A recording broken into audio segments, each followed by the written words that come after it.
Hello and welcome to our bedtime story, and tonight it's Monty and the land of the DinoDogs.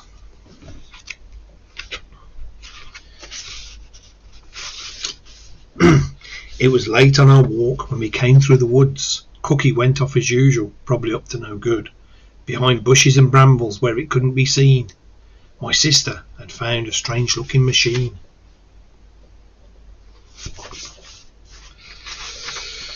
Suddenly Cookie jumped in, so I got in too. I was worried as usual about just what she'd do. She was pushing the buttons with a big hairy paw when suddenly she pushed one, closing the door. I turned round to get out, but then came the shock. The door was stuck fast. I think it was locked. 2020 flashed up on a massive screen. Was this what I feared? A real life time machine? Before I could warn her, she pushed buttons once more. Now the screen changed its number to -64. The machine started whirring and spinning around and made a sort of a fast flying sound. Oh, poor Monty looks a little bit scared, doesn't he? When it finally stopped, it was quiet once more. The lights all went out. There was a click from the door.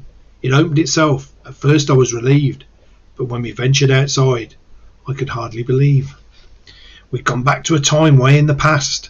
We needed to get out of this place real fast, but the door shut behind us. This was trouble for sure, though not quite as scary as the next thing I saw.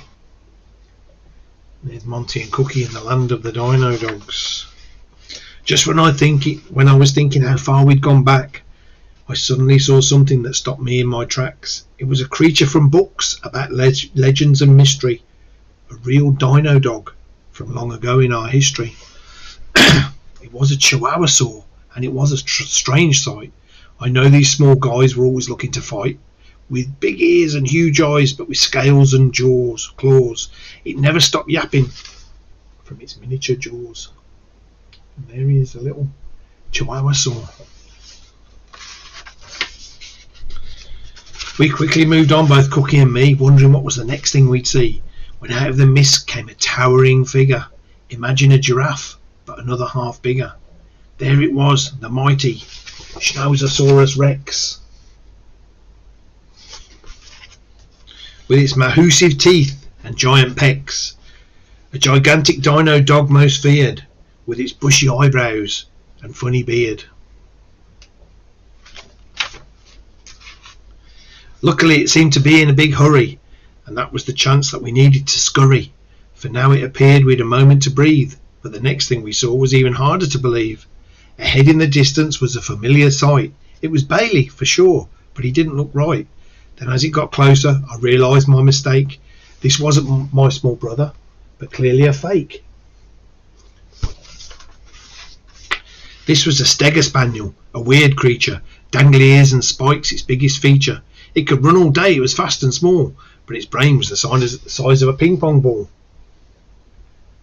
It's a Stego Spaniel. There was no need to hide, as it just ran straight past. Unlike its legs, its thinking wasn't too fast. But we weren't any nearer to getting back home. It was getting dark now, and we weren't alone. Can you see something hiding there in the bushes? Wonder what that is. The bushes were moving, something was there.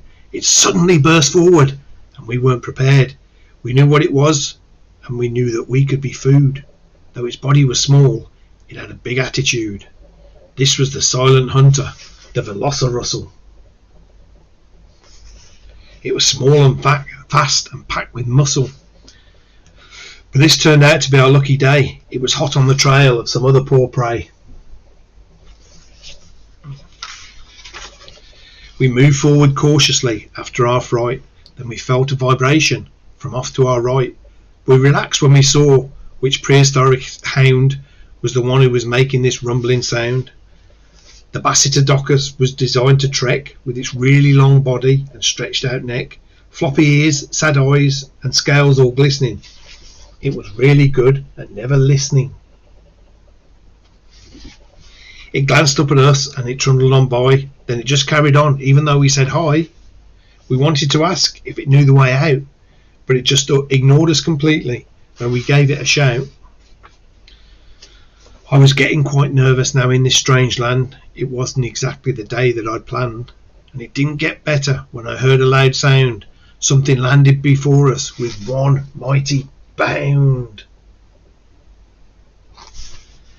Appearing just there with its huge floppy chops was a big bouncy chap.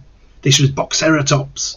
It had big doggy paws and a horn on its head, but a face that was friendly and not one to dread. "Excuse me," I said, but it bounced out of view, off looking for more dino dog mischief to do. It was pitch black by now and getting real scary when I saw something near me that was big, wet and hairy. I knew we were doomed as it got nearer and nearer. It emerged from the gloom and I could see clearer. Its fangs dripping slime, its eyes wild and staring. It was sure to attack. I could see it preparing. It was just at that point that I let out a small yelp, but I knew from this beast there was surely no help. There was simply no chance someone would save us from this gunk-oozing jaws of the Bulldogosaurus. Just when it seemed no escape was in sight, I curled up in a ball and screwed my eyes tight. Then suddenly, someone was calling to me. It was Dad, and I could hear him saying, "Monty, Monty." My eyes opened slowly, and it soon became clear. I was having a dream. There was nothing to fear. I have a story each bedtime when I love to pretend of adventures and travels with a nice happy end. So I never get scared when I lay in my bed, even with all those strange stories going round in my head. I know they're dreams, and they're no big deal. I imagine them all. Dino dogs aren't real. That's a story about Monty and the land of the Dino dogs. So I hope you enjoyed that, and we'll see you soon.